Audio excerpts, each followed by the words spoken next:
I know, you're probably here because you saw the title of this video and are wondering what the heck it means. I can already see the comments. Lexi, you've traveled to every country in the world as a tourist. So what do you mean there are 10 countries tourists shouldn't visit?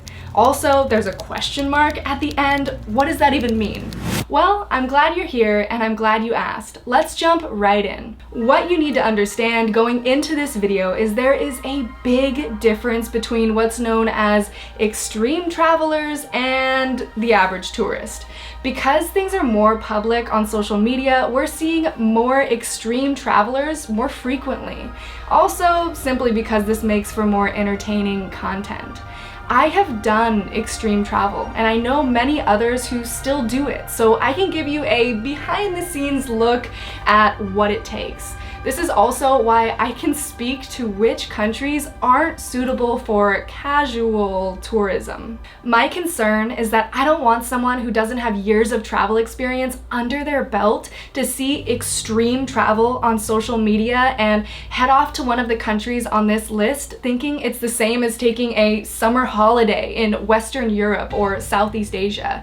Unfortunately, as much as nobody likes to say it, some countries are inherently less safe than others for various reasons. Now, of course, I am not saying that the vast majority of people in each of the countries on this list wouldn't be kind and welcoming. I can personally testify that there's mostly good people in every country in the world. So most of the time, you won't have issues with any of the locals you meet in the places on this list. But having been to every country, I'm also not naive enough to say that all countries are the same. Humans are the same all over the world, but not all countries. Yes, something could go wrong in every country, but in the countries on this list, there's just a higher level of extreme danger, which requires a different breed of traveler. And if I'm being totally honest, extreme travelers get high off of the adrenaline rush of being in potentially life-threatening situations. Among many other factors, that is actually a major factor behind this kind of travel, and to be fair, I kind of get it. One does not become experienced enough to be an extreme traveler overnight. It takes years of traveling to different types of countries and being in different situations where you grow to be hyper aware of your surroundings and have the ability to think well on your feet. It also takes a high level of logistical expertise, the willingness to spend potentially months researching and planning, and if I'm being totally honest, a good amount of pure luck. The easiest way to think of extreme travelers is that they are the professionals, and like they say on TV, don't do this at home. Alright, so with that understanding in mind, I've selected the top 10 of the world's countries that are the least suitable for average tourism, and we're going to be counting down from the least dangerous to the most dangerous, starting with number 10, North Korea. Yeah, you know this is going to be a serious list when North Korea is the least dangerous country on it. North and South Korea are still technically at war, and the relations are often tense with nuclear missile testing happening on a regular basis. The common, everyday freedoms we experience in other countries are virtually non-existent there. North Korea is known as the hermit regime since it has been almost entirely isolated from the rest of the world since the late 1940s or so, when the Kim family rose to power as the supreme leader, aka absolute dictator. This isolation has created an understandable fascination in prospective tourists for what life must be like there. But the only way you can visit is by taking a government-organized tour, which is highly supervised, and almost all tours are the same. This means absolutely no opportunities to explore by yourself to find out what's really going on. This is why if you see North Korea videos on YouTube from travelers, you'll start noticing similar backgrounds in almost every video. If you go on this tour, expect to be inundated with pro-government propaganda and only see the parts of the country that the regime wants you to see. Another thing you need to consider is that unlike other countries on this list, your tour money will go directly to the Kim regime and its cronies, not the North Korean people. So you have to be comfortable with knowing that. But with all this official control, why is it dangerous to travel here? It doesn't seem too dangerous, right? And you're partially correct. You will probably never get mugged by someone on the street or anything like that, but you might just get imprisoned for being a spy or an enemy of the state. You see, the biggest danger here doesn't come from the North Korean people themselves. It comes from the ruthless regime controlling the entire country. If you step out of line in the eyes of the government minders, the consequences are extreme. Even small indiscretions have enormous consequences. You must be always hyper aware of the rules and your actions if you go on this tour. For instance, when it's time to go to your hotel in the evening, you'd better stay there until it's your time to leave in the morning. In 2016, an American college student on this tour named Otto Warmbier was imprisoned in North Korea for allegedly trying to take a poster from his hotel as a memento. It was the early morning hours of New Year's Day and he was drunk, so the big offense? The poster contained the name of Kim Jong-il, making it basically sacred, so he was sentenced by the North Korean Supreme Court to 15 years hard labor. At least that's what the North Koreans said. He was in captivity for over 17 months before he was released in a vegetative state from a severe brain injury. The cause of this mysterious brain injury was never discovered and he died shortly after being returned. Now, this is a harsh example of the risks involved with traveling to North Korea. For the most part, tours run regularly in the country without complications. But the US has no diplomatic ties to North Korea, so it cannot provide emergency services to its citizens. If you get in trouble in North Korea, you are completely on your own. This is one of the reasons why US passport holders have not been allowed to go to North Korea since 2017.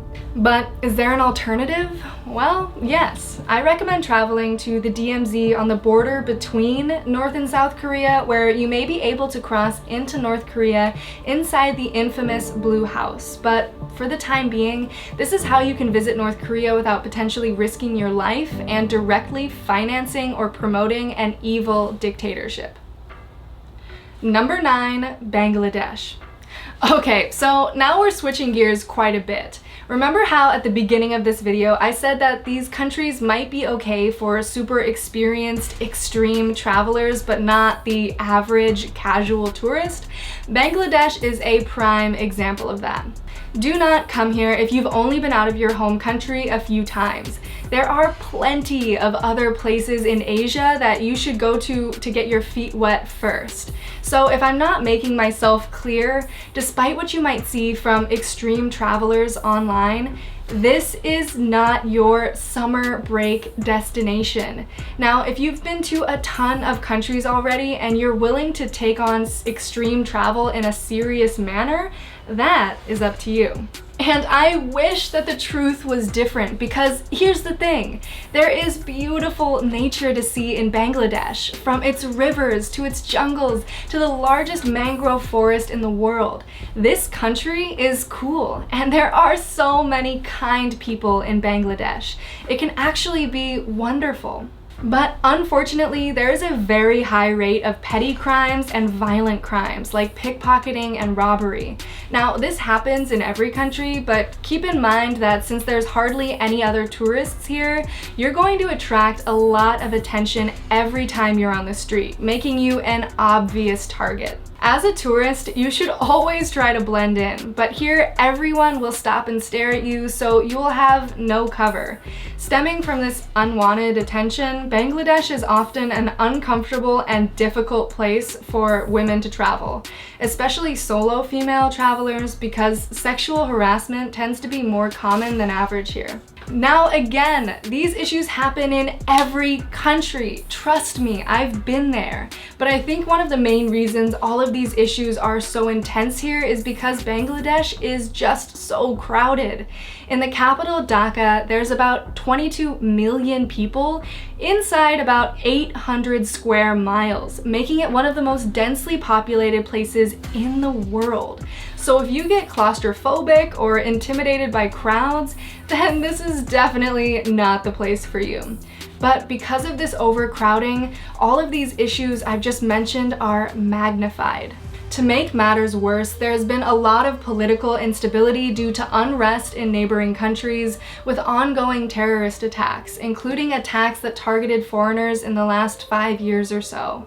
They also, unfortunately, are hit commonly by several different types of natural disasters, the most frequent being extreme monsoon flooding. And I bring up these factors because they tie into the lack of a solid tourism infrastructure, which makes travel that much harder. Now, on the bright side, there is a US embassy in the country, so it is possible to get access to help here if something does go wrong. And like I said, I've been to Bangladesh. Many other extreme travelers have been to Bangladesh, and that's fine, but just know what you're getting yourself into first, and I wouldn't have come here if I wasn't already highly experienced and ready for it. Number 8, Libya. After the fall of the Gaddafi dictatorship in 2011, Libya has been spiraling deeper into chaos and war, with rival factions fighting for power and control of its rich natural resources. The last I heard, outside travel to Libya is now virtually impossible as the situation since I visited in 2019 has gotten progressively worse. This isn't one of those places where it's a question of whether or not you're an experienced or rookie traveler. The country is simply a war zone at the moment, which makes me really sad because there were so many things I loved about Libya. It is heartbreaking that for the foreseeable future, the world will not experience the good parts of this fascinating country. From the friendly people and delicious food to one of the most incredible Roman ruins on a beautiful coast. Libya was once rightly a hotspot for tourism. I know this might sound crazy to think, but back in the day, cruise ships sailing around the Mediterranean would commonly stop off in Tripoli. So what are the biggest dangers for tourists right now in Libya? Well, they're coming from rebels and rival extremist groups who have unfortunately actually targeted cultural monuments and airports. On the low end, the risk would be not being able to move about freely due to battles that might pop up at any time. On the high end, the risks would be getting kidnapped for ransom or political leverage, or simply just getting killed in a conflict. There is no US embassy in Libya, and right now the UN has its hands full just trying to keep the good civilian people of Libya safe from violence. So the chances of receiving any help if you do get into trouble are slim to none. But on the bright side, things were so different even when I visited just a few years ago. So I have faith that the situation will improve one day in our lifetime and travel will resume. In the meantime, I would recommend visiting nearby Algeria or Egypt to experience a tiny adjacent taste of the rich ancient history that Libya has to offer. Number 7, South Sudan. South Sudan is the youngest country in the world, gaining independence in 2011 when it split from Sudan after a vote. However, since then there has been internal armed struggles between rival factions, as well as lingering tensions and clashes with its parent country. Most foreigners in the country are there as aid or military workers, but some of the reasons to travel there as a tourist would be to see its unique tribal cultures and a few national parks scattered throughout the country. Unsurprisingly, for a new country born during a time of civil turmoil, there is a huge lack of the infrastructure necessary for tourism. This means that it's also extremely expensive to travel there. For instance, the only hotel I could find with security in Juba was $250 per night. There are many reasons why South Sudan isn't a safe place to travel, but the main concern is that foreigners are often targets for kidnapping and violence by militia groups. There is a US embassy in South Sudan, so it would theoretically be possible to receive help in the worst case scenario. But again, militia groups are extremely dangerous, so if something were to happen, it is extremely difficult for the US Embassy to collect enough resources to help short of an armed intervention. If you are looking for tribal experiences, I recommend looking into the Omo Valley in nearby Ethiopia. If you would like to see wildlife in national parks, there are amazing options in East Africa like Kenya and Tanzania, which have much more infrastructure for tourism. We just need to give South Sudan a bit more time to get her feet underneath herself before tourists arrive en masse. Number 6, Central African Republic. Well, to start us off for why your average tourist probably shouldn't travel here, Central African Republic, CAR, is the only place I've ever traveled where my commercial airplane had to land in a corkscrew formation to avoid missile strikes. Yeah, that really set the tone for what it is like to travel here. There are some national parks and small cultural villages that tourists might want to see, but unfortunately there are large parts of the country that are basically inaccessible due to armed conflicts over control for the roads throughout the country. Once you get outside of the capital, there's not a lot of basic infrastructure, so enforcing any laws is very difficult for the government. Armed militia groups basically set up illegal roadblocks to exert their control on a region and have targeted foreign travelers and aid workers this way. There is a US embassy here, but unfortunately, basic transportation and communication lines in the country are so limited that the embassy staff probably wouldn't find out about you or reach you until it was too late. So again, you probably don't want to just pop over to CAR during your next spring break. Number 5, Somalia. Just saying the name Somalia conjures up images of danger and conflict from Black Hawk Down, numerous Somali pirate attacks, and brutal terrorism in the capital city, Mogadishu. Now, I usually don't like how the media portrays certain countries in a dangerous light, but unfortunately, sometimes there are places that are simply very unsafe for the average tourist. Not only is it not easy to travel in Mogadishu, it's also extremely expensive. Kidnapping and terrorist attacks are by far the biggest concerns here, so you are not allowed to go anywhere without an armed escort that you have to hire. Nothing screams, "I'm a foreign tourist," quite like walking around the markets and seeing sights while being flanked by armed guards. Now, when I went, there is a territory within Somalia that mostly rules itself called Somaliland, which is much more safe to travel as a tourist. This is sort of similar to how Kurdistan in northern Iraq is comparatively safer than the rest of Iraq. But even then, I was required by law to have an armored vehicle and security guard with me the entire time I was driving in the country. Now, I will say, when I was in Hargeisa, I did see the Laskil caves, which are some of the oldest and most well-preserved cave drawings in the world. So that was pretty amazing to see. But then again, let's just say that my trip to Somalia was definitely not covered by my travel insurance. Number 4, Syria.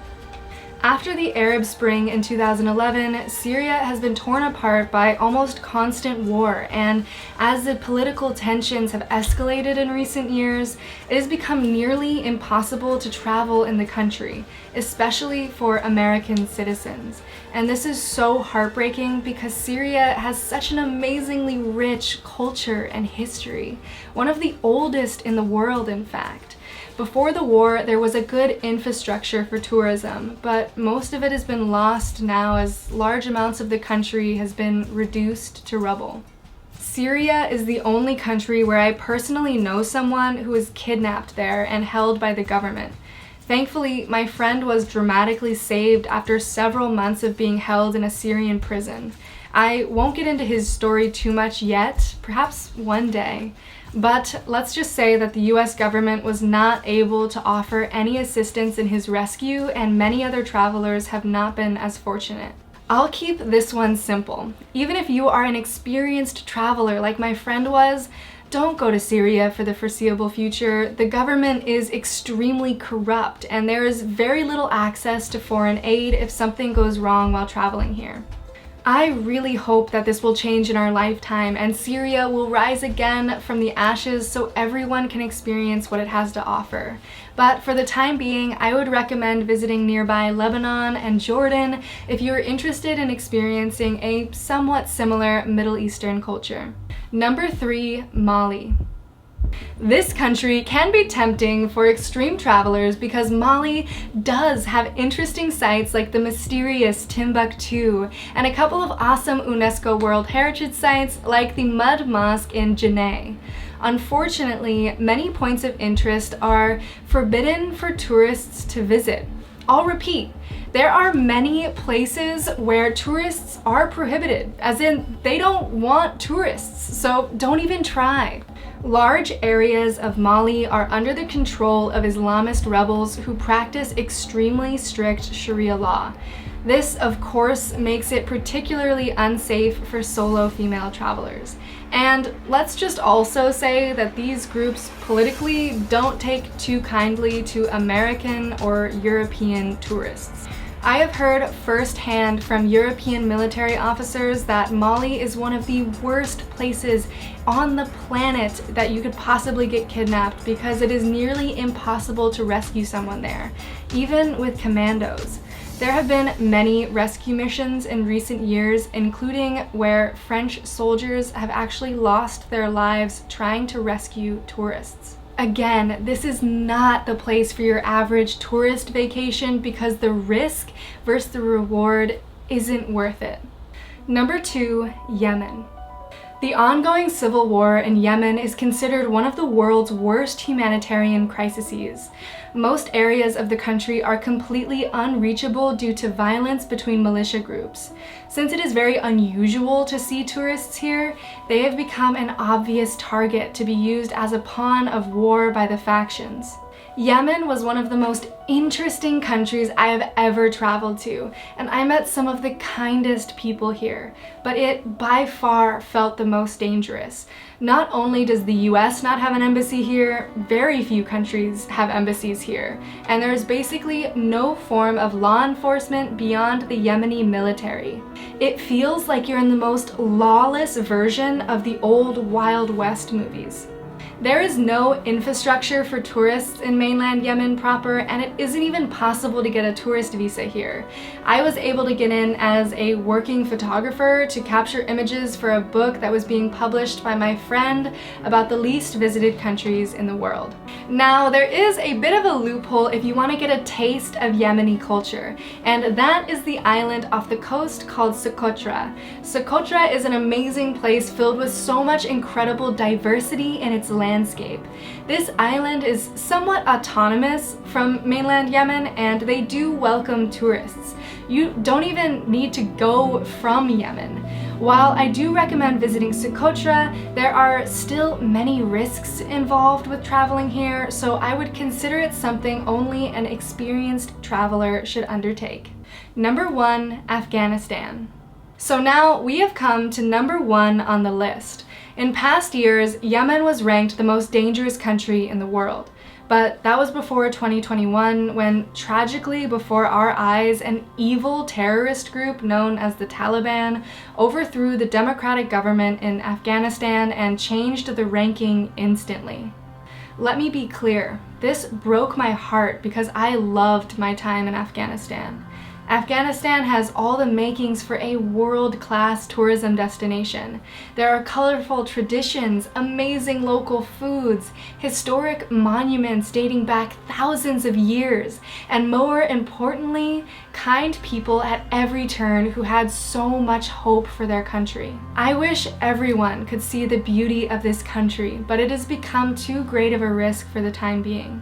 Of course, Afghanistan has been unstable for decades due to wars, Al-Qaeda, and internal tribal unrest.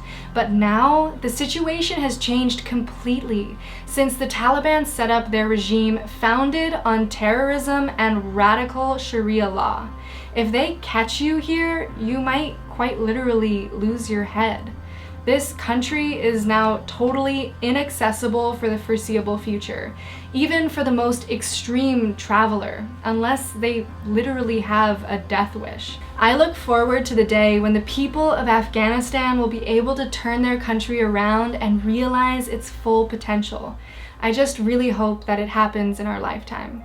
Well, I hate to end on that note, but I guess this video was a pretty serious one to begin with, and I feel like it's always important to approach travel with a healthy dose of reality. As I said before, the purpose of this list is to let you know what countries, in my opinion, you should avoid, at least until you have reached the level of an experienced extreme traveler. And even then, to be honest, some of the countries should still be avoided.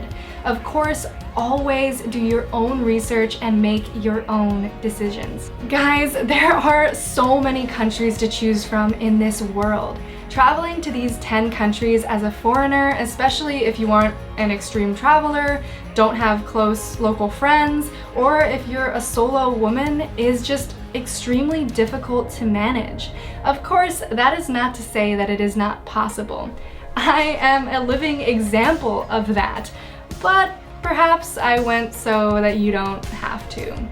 Now, if you do have stories from any of these countries, please let the Limitless Army know about your experiences down in the comments so we can all continue to learn together.